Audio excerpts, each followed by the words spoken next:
Саламатсыздар, урматтуу телекөрүүчүлөр, радио угармандар. Республикалык штабтын пресс борборунда Кыргызстандагы эпидемиологиялык абал боюнча маалымат берүү үчүн бүгүн биздин конокто Кыргыз Республикасынын саламаттык сактоо министри Абдыкаримов Сабиржан Токтосунович.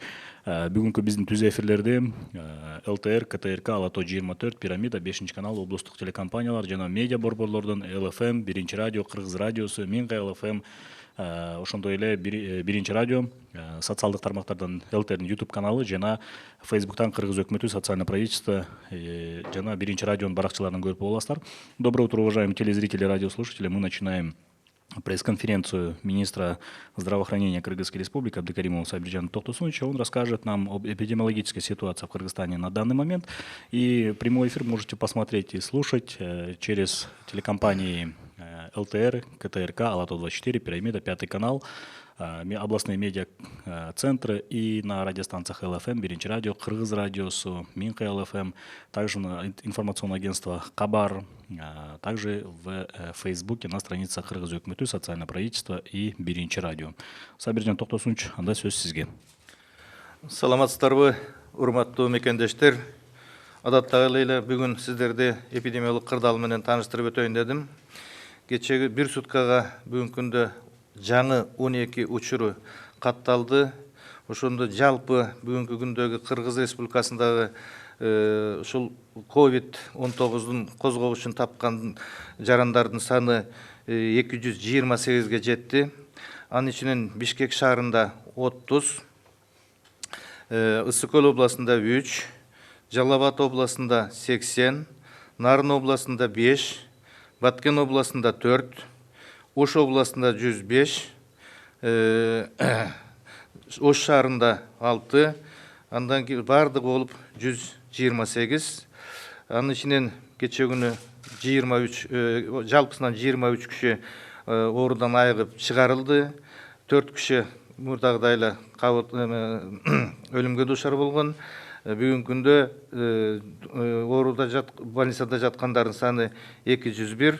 Анын ичинен 10 мындай оор абалда отурушат, бирок алар ИВЛ эмес, жөн эле кислород менен дем алышып атат. Мындай бүгүнкү бир суткада болгон 12 кишинин бардыгы Ош областында. Булардын ичинен тилекке каршы ошол 12-нин ичинен 7 кишини медициналык кызматкерлер болуп атат. Бул медициналык кызматкерлердин 4-өө, бирөө врач, 3-өө медсестра, жанагы кече айткан Ноокат районундагы обсервацияда жаткан кишилерди мындайча айтканда медицина жактан камсыздалган врачтардын арасында жана медсестралар арасында болуп 4-өө болуп атат. Андан тышкары берки Ош шаарындагы жугуштуу ооруларда иштеген мурда пайда болгон жарандын ошол коллегалардын ичинен бир врач, 2 медсестра, андан башкалары үйдөгү контактныйлар болушат. Анан бир киши Умурадан келген, Качтан келген кишилердин контактный болушат. Алардын биринде дагы клиникалык белги жок, бирок ошол вирустун козгогучу аныкталган. Алардын баары бүгүнкү күндө ошо обсервация тургандан кийин бир алып барып туруп инфекционный жугуштуу оорулар больницага жаткырдык. Бүгүнкү күндө бардык тест системалар жетиштүү. Дагы бир жакшы кабар, кече күнү биздин өнөктөш эң бир жакын мындайча айтканда Россия Федерациясынан атайын баягы жетишпеген ПЦР лабораториясынын компоненттери келди.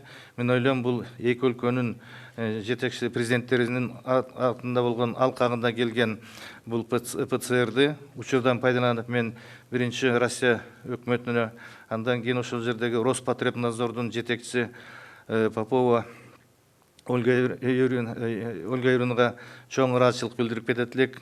Бул дагы көрсө өтө чоң жардам. Атайын борт менен кече күнү келишти. Биз бүгүн кабыл алдык. Бүгүнкү күндө Беларусиядан келди. Жалпысынан 23,5 миң анализге тест система бар. Бул жеринде биз коркпой колсок болот. Бүгүнкү күндө жанагы консервированный пробаларды 2 күн ичинде биз лабораториянын адистерин 300 миңге өткөрдүк. 2 күндүн ичинде Кудай бурса ошонун баарын тазалап, тактап, ошолордун баарын тактап туруп анализден өткөрөбүз. Баягы көптөн бери туруп калгандардын барсын. Ал эми жанагы жакын пайда болгондордун барсын күнүнкүсүн күнүндө тез арасынын ичинде аныктап атабыз. Мына кече обсервация жаткан Аккемеде, анан Горденде, андан кийин мына Достукта жаткандардын ошолордун баарын алдык. Ошолордун арасында дагы Аккемеде бирөөнү, Достукта үчөөнү, Горденде бешөөнүн арасында ушул оорунун козголуучу бар экенин аныктадык. Бүгүн аларды өзүнчө калгандардын баарын чыгарабыз дагы. Ошолордун тесный контактта болгондордун өзүнчө жаткырабыз. Ал эми положительный чыккандардын өзүнчө жаткырып туруп изоляция кылабыз. Жалпысынан анан кийин баягы үйгө чыгып кеткен кишилердин баарысын адрестерин тактап, ошол жергиликтүү медициналык кызматкерлер менен жергиликтүү милицияларга, укук коргоо органдарына бердик, чтобы алар үй эмесин, мындайча айтканда, эрежесин, домашний обсервацияны сактаганга биз көзөмөл алганга ошолордун баарысын жибердик. Эгерде мүмкүн болсо эми расмий тилде. Добрый день, уважаемые соотечественники. Как всегда, я хотел бы ознакомить вас эпидемиологической ситуацией. Эпидемиологическая ситуация по коронавирусу в Кыргызстане остается напряженной. За сутки зарегистрировано 12 новых случаев, поэтому это только в Волжской области. В целом по республике сегодня количество положительных результатов зарегистрированных составляет 228, из них по городу Бишкек 30, по Джалабадской области 80, по Иссыкульской области 3, по Нарынской области 5, по Баткенской области 4, по Волжской области 105, по городу Уж 6, в целом 228. Значит, из них, вчера выписано в целом 23 человека. Как уже вчера отмечал, 4 летальным исходом. Сегодняшний день находится 21 больной в стационарном лечении. Из них средней тяжести находится 10 человек. ИВЛ ни один не находится, а находится кислородным аппаратом дышит. В целом из этих 12 человек, к сожалению, должен констатировать, 7 составляют медицинские работники. Из 7 4 находились в Наукатском районе в обсервации.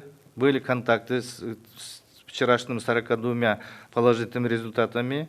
Они 1 врач, 3 медсестры. Сегодняшний день у них положительный. Они изолированы в инфекционном отделении. Кроме того, еще 3, 1 врач, 2 медсестры. Они были контакты с врачом, у которого положительный результат в Волжской инфекционной больнице, и остальные контактные по этой семье, и 1 приезжий из Хаджи, контактный из Хаджи. В настоящее время у всех клиника отсутствует, но результаты положительные. Поэтому мы сейчас их изолировали, инфекционное отделение, госпитализировали. Они, соответственно, будет назначено лечение и будут получать лечение. Сегодняшний день тест-системы проблем нет. Вчера поступила специальным рейсом из Российской Федерации груз. Я должен отметить, что в рамках договоренности между нашими государствами во главе президентами, и они нам оказали помощь, доставили недостающие компоненты тех тест-систем ПЦР. Тем самым мы сегодняшний день еще из Беларуси поступило, и в целом хватает нам на 23,5 тысячи анализов. Тем самым у нас сегодняшний день работа усилена, лаборатория переведена, трехсменный режим работает, и потом метод пулирования, то есть вот этот метод из 10 пациентов 1 пробирка, сосуды, и они делают анализы. Если отрицательный, сразу мы на 10 ставим отрицательный. Если положительный будет, всех 10 повторно будем проводить, у кого есть положительные результаты. Наша цель в ближайшие 2 суток, то оставшиеся более 6 тысяч консервированных, закончить и начать ежедневные. Кроме того, мы каждый день те прибывшие контактных исследуем и проводим исследования. У нас находящийся в обсервации Аккеме, это гостиница Горден и Достуке, мы проводим исследования, среди них обсервационных обнаружены положительные результаты. В частности, Аккеме 1, Гордене 5, Достуке 3. Сегодняшний день мы их тех положительных и их с ними контактных изолируем отдельно, остальных сегодня выписан под домашней обсервацией. При этом обязательно берем обязательство соблюдения всех правил домашней обсервации и передаем списки по месту жительства правоохранительным органам и группам семейных врачей для дальнейшего наблюдения за их состоянием здоровья. Чоң рахмат. Урматтуу телекөрүүчүлөр, бүгүнкү биздин басма сөз жыйында биз алдын ала суроолорду алдык элек, саат бүгүнкү 7:30 чейин. Анан алардан бир топ биздин массалык маалымат каражаттарынын өкүлдөрүнүн суроолору келген экен. Анан ошолордун арасынан биз бүгүн басма сөз жыйынга 40 мүнөт убакыт бөлөлүк. Анан ошол 40 мүнөт анткени башкалардын да убактын албай, анан сиздин да убактыңызды албай, ошол 40 мүнөттүн ичинде суроо жоопко өтүп, анан буюрса биздин ошол жарандарга жеткиликтүү кылып маалымат берсек, мындан сырткары ошол биздин кесиптештерден бир редакциядан бир нече суроо келген экен, алардын арасын кыскартып, башкаларга да мүмкүнчүлүк берип, анан тандап, баарына тең көңүл буруп, ошондой бир тандап берсек. Уважаемые телезрители, радиослушатели, к нам поступили очень много вопросов, и мы на сегодняшнюю пресс-конференцию уделяем 40 минут, так как мы, чтобы не занимать другое время и чтобы не занимать других тоже, да, и мы выбрали из редакции несколько вопросов, из разных редакций. И, например, от одной издания было несколько вопросов, и мы, наверное, прочитаем только из них некоторые и дадим шанс другим, возможность тоже. Сабиржан Токтосунович, Ала Тоо 24-төн коронавирус инфекциясын жуктуруп келгендер менен контакт болгондорду канча категорияга бөлдүңүздөр жана ошол контакт болгондордун баарын обсервацияга жаткырдык деп айта аласыздарбы? Биздин бекиткен алгоритмге карата эки группага бөлүнөт. Биринчи категориядагы жана экинчи категориядагы. Биринчи категорияда контактылар бул үй бүлөлүк контактылар, жакын болгон контакт үй бүлөсү жана кошуналары. Экинчи башкалар деп коебуз. Булар жанагы мындай мероприятияга келген же болбосо куда сөөктөрү сырттан келгендерди. Анан кийин биринчи категорияны обязательно биз контролго алабыз дагы, аларды ПЦР анализ алып туруп, ошо менен результаты менен чыгарабыз. Ал эми алыскы туугандар экинчи категориядагыларды, буларды дагы көзөмөлгө алабыз, аларды экспресс-тест анализи менен ошону менен гана контролго алабыз. Вопрос тоже от журналистов. Перестали озвучивать цифры на уровне районов. Пожалуйста, озвучивайте цифры по районам, общая статистика на сегодня, а также изменения за день по заболеваниям, выздоровлениям и смертям. А вообще просим публиковать эти таблицы на вашем сайте. Это мы даем ежедневно. Для чего? По районам, чтобы дома этих людей узнать. Или что? В области даем, инфографика есть. Возможно ли это сделать? Это возможно. Я могу тоже сейчас прочитать и информировать вас в разрезе районов, но из-за экономии времени я поэтому остановлюсь по областям. У нас в сайте висит вся информация, это Медкейджи, поэтому сайт может ознакомиться в разрезе районов, городов полностью. Информация, сколько пациентов, сколько выписано, находящихся в настоящее время, и потом положительными результатами, состояние больных. Все это табличные варианты находятся на нашем сайте Медкейджи.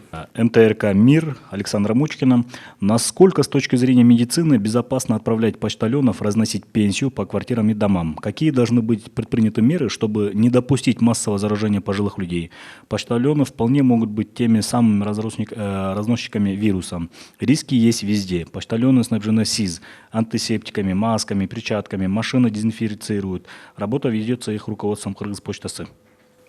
Да, это действительно сегодня, вы сами знаете, у нас в городе объявлен чрезвычайное положение, многие транспортные средства и даже людям запрещено, чтобы ходили по улицам. Мы решили через почтальонами, с ними проводили инструктаж. В первую очередь они соблюдали меры предосторожности, и они были обеспечены средствами индивидуальной защиты, соответствующие дезинфицирующие средства обработки. И поэтому самое главное, максимально они были соблюдены правила безопасности, и чтобы они когда доставляли, четко соблюдали те инструкции, которые мы их обеспечили. Вопрос от информационного агентства Кактус Медиа. Какие прогнозы по снятию режима ЧП после 15 апреля, если в Кыргызстане только начинает расти количество заболевших? Мы понимаем, что не вы решаете напрямую, но какие прогнозы, насколько могут продлить? Ну, прогноз сейчас давать рановато, поэтому сейчас как раз вот это осталось 8 дней. В течение 8 дней, как сложится эпидемиологическая ситуация, мы потом вносим предложение на республиканский штаб. Республиканского штаба примет решение о продлении или о снятии чрезвычайного положения.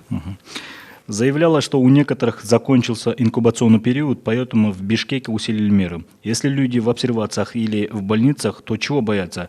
Чем это грозит? Просто знаете, что вот сейчас мы расследуем каждый случай. Вот 14 дней в обсервациях мы держим, потом еще по рекомендации ВОЗ еще 14 дней хотя бы были изолированы в домашних условиях. Потому что в целом 28 дней, ну, иногда у кого-то проявляется где-то через 8-10 день, у кого-то позже. Это индивидуально зависит от иммунитета, от состояния организма того человека, у кого обнаружено. Поэтому сейчас вот мы даже вот в больнице, которые получили 14 дней, получили результатом анализа, мы их домой не отпускаем. Специально выделили помещение, вернее, например, в Джалабаде курорты сняли, освободили, и, значит, один коттедж, чтобы они еще 14 дней находились до полного отрицательного, значит, вернее, вот до полной изоляции, чтобы они соблюдали. Если домой попадет, возможно, реинфекция, то есть повторное заражение может быть, поэтому мы их изолируем отдельно еще 14 дней после выписки из больницы. Когда ожидается пик заболевания, назовите хотя бы декаду или месяц. Это трудно сказать, понимаете, в чем дело? Это конкретно какой неделе. Мы сейчас занимаемся прогнозом, в ближайшее время дадим прогноз, вот тогда я озвучу тогда. Были заморожены примерно 8 тысяч проб, то есть этих людей отпустили, или они до сих пор в обсервациях или на домашнем карантине? Получается, что если они не на карантине и не знают, что заразно, то они продолжают заражать всех вокруг?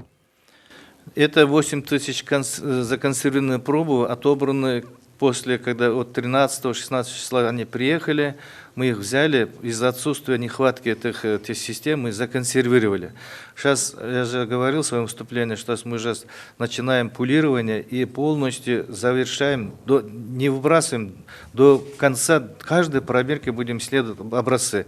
У нас адреса есть полностью, и мы, значит, при случае положительного появления, мы их окружение будем искать. Поэтому сейчас в течение 2 дней мы должны это завершить. Поэтому мы перевели, значит, 3-сменный режим работы лаборатории. И сегодняшний день 9 лабораторий работает. И в день больше 1300 дает анализов. В ближайшее время, если мы пулирование начнем, в течение 2 дней мы закончим этот законсервированные пробы и, соответственно, даем заключение. Телекомпания НТС, Нурзада Сыдыкбекова. Кыргызстанда 9 медицина кызматкери коронавирус жуктуруп алган эле, алардын абалы кандай болуп калды? Негизи эле кооптуу аймактарда иштеп жаткан дарыгерлерге кошумча акы качан төлөнө баштайт? Айрымдары жада калса айлык маяналарын ала албай жатканын айтышууда, ушул чынбы? Тилекке каршы мен айтышым керек, бүгүнкү бая 9-уна дагы 2 күндө кошулду. Бүгүн деле айттым, 7 киши кошулуп, жалпы медициналык кызматкерлердин бул коронавируска чалдыкканы 19 болду.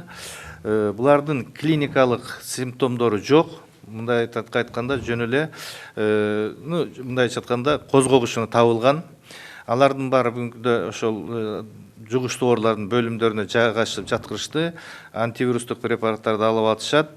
Андан тышкары жанагы бүгүнкү күндө атайын эсептеп чыгып, бизден өкмөттөн бөлүнгөн акчадан биринчи эмеде жанагы эпидфонддон бөлүнгөн кошумча айлык маянаны бергенбиз, аванс катары.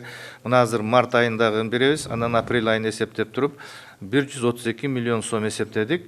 Азыр орточо эсеп менен врачтарга 45 миң, жанагы жугуштуу ооруларда жаткан жерлерге 45 миң врачтарга, 43 миң сестраларга, 40 миң 1 миң терегинде жанагы эмне атканда младший медперсоналдарга.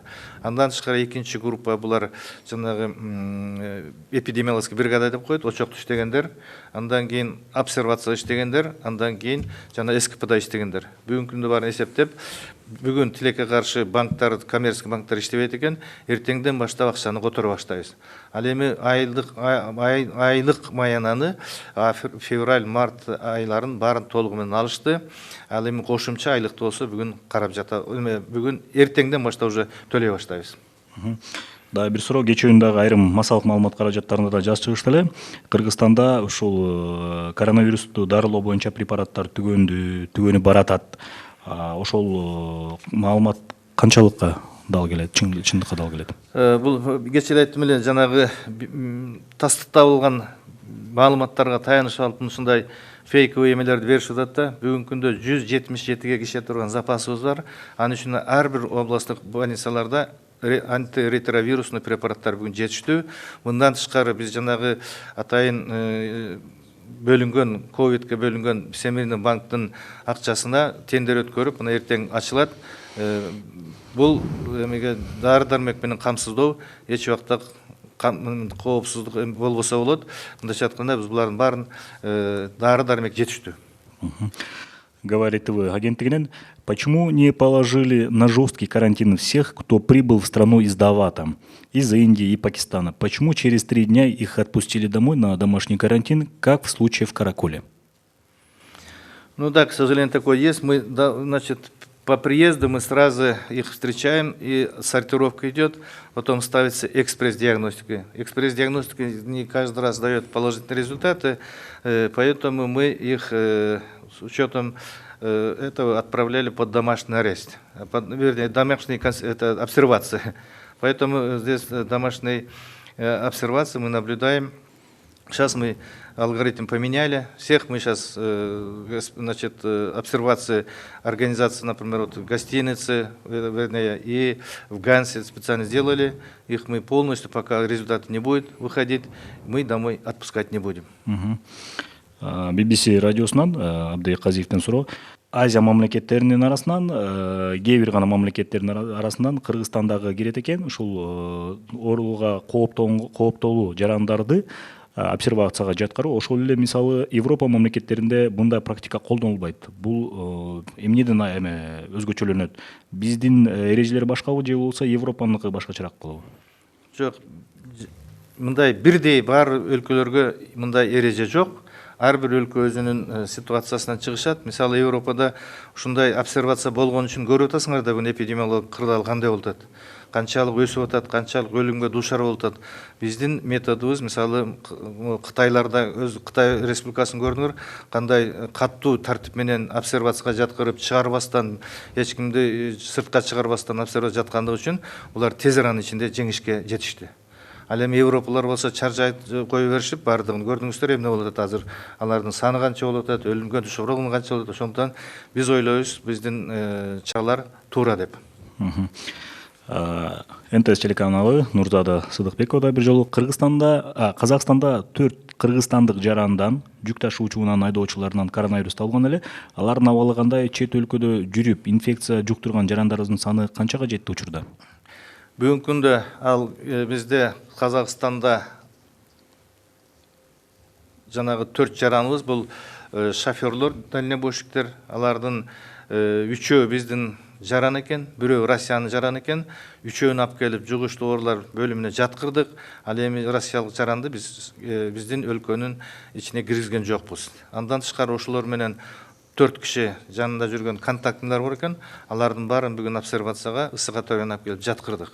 Ал эми дагы бир түрк жараны менен болгон 2 контактныйдын фамилиясы бар, бирок адреси жок. Ошон үчүн бүгүн азыркы күндө тийиштүү органдар менен ошол 2 кишини, алардын контактта болгондо мындай эмес жок, положительный результат жок. Ошолорду издеп таап убагында бүгүнкү күндө муну менен атайын органдар иштеп жатышат. Ала Тоо 24 студиясынан Айжан Омолдошова. Медиктерге көп жугуп жатканы баарыбызга азыр бүгүнкү күндө белгилүү болуп атат. Бул алардын коргоочу кийимдери сапатсыз деген сөзбү? Эмне себептен аларга жугузуп алышты алар?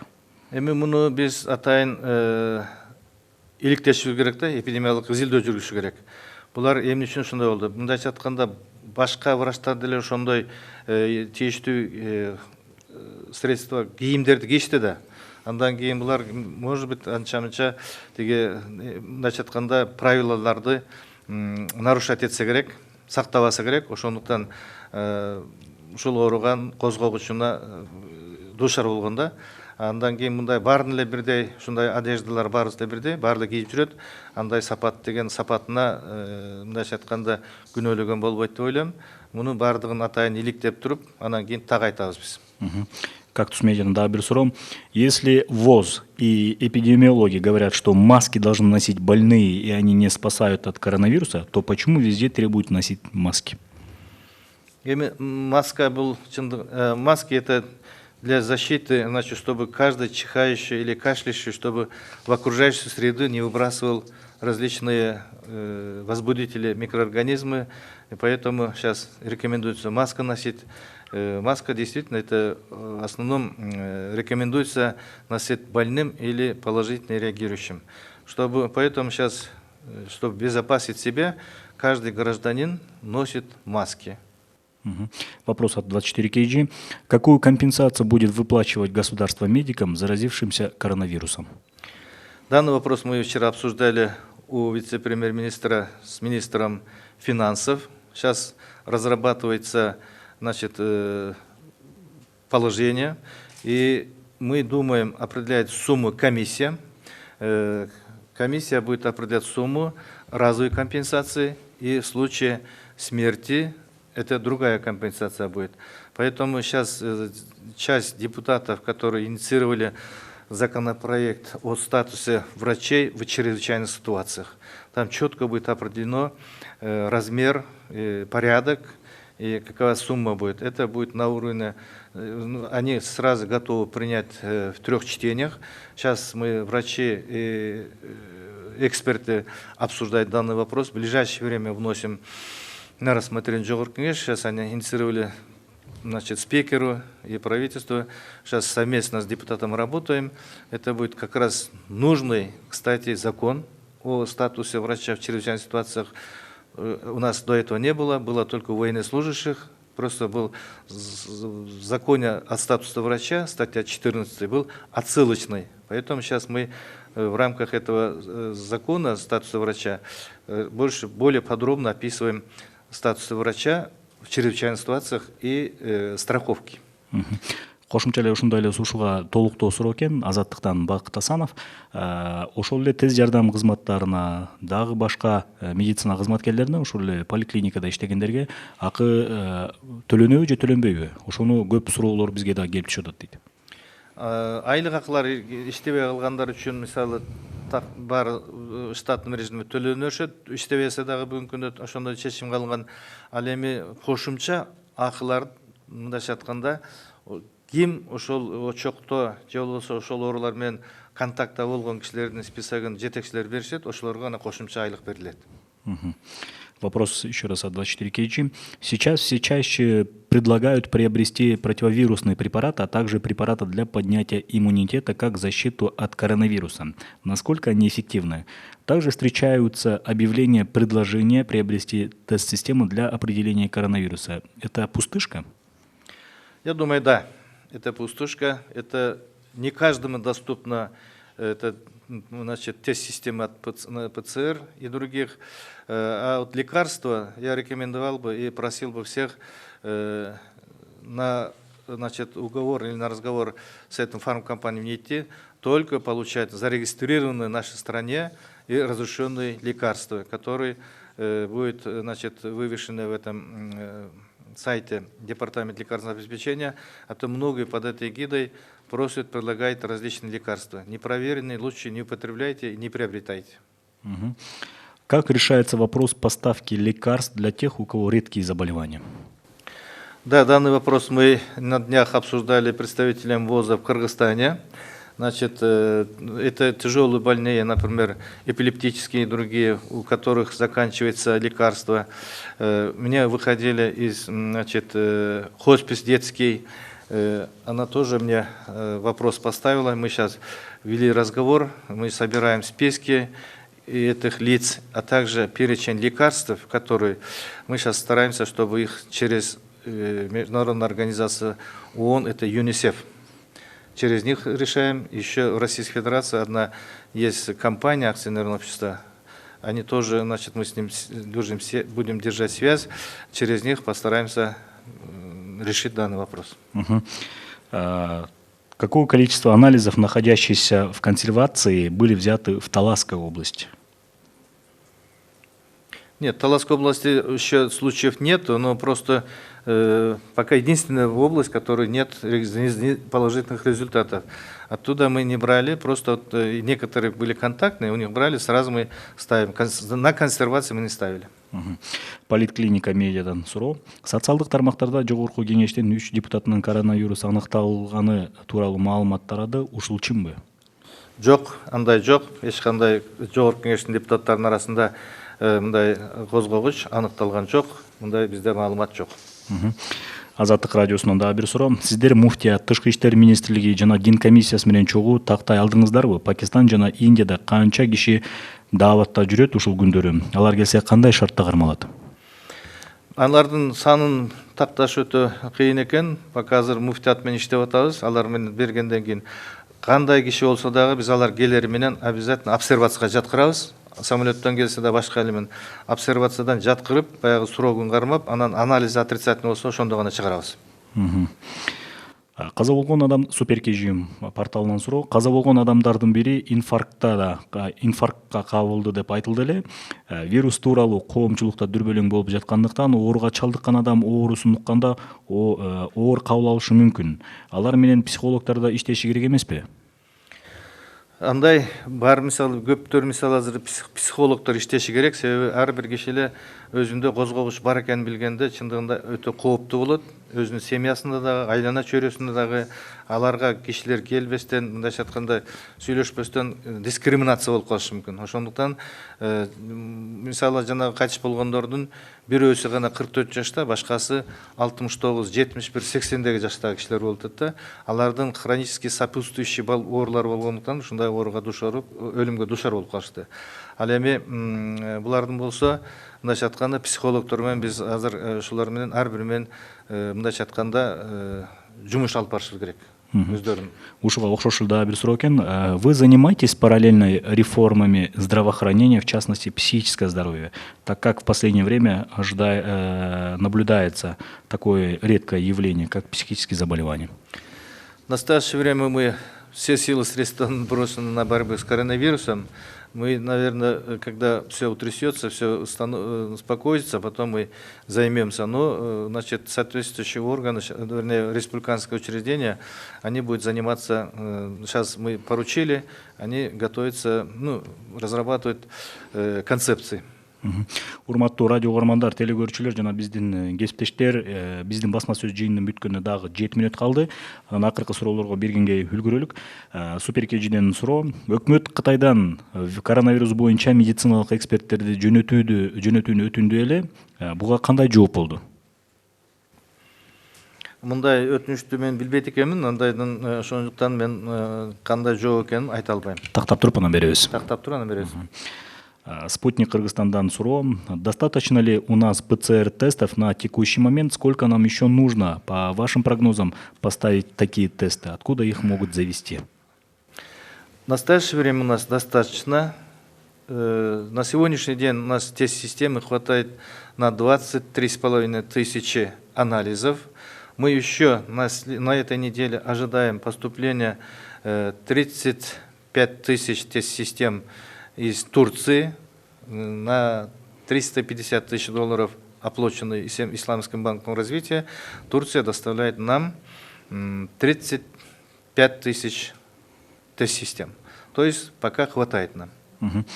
Биринчи радиодон суроо. В США был случай, когда коронавирусом заболели животные, в частности в зоопарке. В этом направлении ведется работа. Возможно ли через животных заразиться или передаваться инфекция в вирус? Ну, я не знаю, сейчас вот у нас в штабе участвует Государственная инспекция ветеринарии, они тоже соответствующую, видимо, работу проводят, значит, по своей деятельности услуг лет. А вот именно среди животных я не знаю сегодняшний день, не могу что-то сказать. Тоже такой же вопрос, похоже. В Голландии провели исследование сточных вод, обнаружили COVID-19. Таким образом, они применяют механизм раннего предупреждения заражения. Вы какие меры предпринимаете и что думаете по этому поводу? Ну, вообще-то все вот эти инфекционные больницы, которые находятся больные, сточную воду перед спуском общей канализации, она должна обеззараживаться. Специально должен, значит, резервуар, где, значит, обеззараживается хлоросодержащим препаратом, а после того, особенно в лабораториях, особенно, которые вирусологически делают, обязательно надо перед спуском общей канализационной сети должны обрабатываться и дезинфицироваться. Вопрос от Айдаи Чорабаевой. По какому принципу осуществляется распределение СИЗ из гуманитарной помощи и резервов? Предусмотрены ли выделение СИЗ семейным врачам, которые наблюдают контактные лица, находящиеся дома? И если да, то что нужно сделать, чтобы получить СИЗ? Если нет, то почему? Можете ли гарантировать, что гумпомощь в виде СИЗ и медпрепаратов не продается нелегальными путями частными лицами? Понимаете, в первую очередь мы должны обеспечить средствами индивидуальной защиты тех врачей, которые непосредственно по долгу службы встречаются в очаге, также вот контактных, обсервации, эпидемиологи, дезинфектологи, те, которые забирают пробы на анализы, их мы обязательно обеспечиваем. В сегодняшний день проблем, я думаю, нет. Если надо, обращайтесь в департамент. Мы сейчас достаточное количество закупили, достаточное количество гуманитарной помощи поступило. Мы в первую очередь обеспечим медиков, которые непосредственно лечат, диагностируют, значит, расследуют и забирают материалы. А вот насчет продажи, понимаете, в чем дело? Здесь вот на днях был факт, что якобы третья детская больница, маски продается по медицинским работникам, значит, старшей медсестрой. Данный факт передан следствующим органам. Они сейчас проводят расследование. В случае подтверждения будем меры принимать жесткие. И поэтому привлекаться к ответственности в соответствии с законодательством. Так, продажи со стороны медицинских работников не должно быть. Это все бесплатно, и за государство брало на себя. И мы соответствующие деньги выделено 30 миллионов на это средства правительством. Мы закупили, мы сейчас обеспечиваем. Вот на днях, вчера я только говорил, все северные области могут приехать, забрать, уже забирают дополнительно еще мы костюмы многоразовые первого, второго типа всеми, значит, комплекта мы сейчас обеспечиваем в полном объеме. Можете ли сказать, какое состояние заразившихся медиков? Состояние удовлетворительное. Ни у кого клиники нету. Клинических проявлений нету. Тут положительный только результат. Еще последний вопрос. Все-таки много разговоров, что зимой многие очень сильно болели, как никогда ранее. Минздрав категорически опровергает, что это может быть коронавирус. В мире разрабатывается диагностика, чтобы определить, были ли коронавирус у тех, кто не попал в статистику коронавируса, но что-то у нас делается. Есть ли у медиков подозрение, что в Кыргызстане коронавирус завезли раньше, и по каким критериям вы можете это опровергнуть? Мы ежегодно перед сезоном проводим соответствующие мероприятия. Нам Всемирная организация здравоохранения дает прогноз, что в этом году ожидается такой тип гриппа. Тип А, значит, группа, значит, какой H1N1 или H3N1 или группа Б. Соответствующие, они вырабатывают вакцины с содержанием этих препаратов. Мы проводим исследования. Но именно коронавируса мы в этом году, она же начался в конце января. Поэтому ну, в конце декабря, январь месяц, это в Китае. Поэтому в наших вот ноябрьских, декабрьских мероприятиях мы проводили от обычного гриппа. Соответственно, покупали, значит, вакцины, вакцинировали группы риска всех. Поэтому сейчас сказать, что коронавирус, тогда у нас была даже тест-система не было, чтобы обследовать. Обычный грипп мы исследуем, проводим и циркулируем именно какая тип вируса циркулируется в нашей стране. Чоң рахмат. Урматтуу телекөрүүчүлөр, радио угармандар, биздин 40 мүнөт убактыбыз соңуна келип жетти.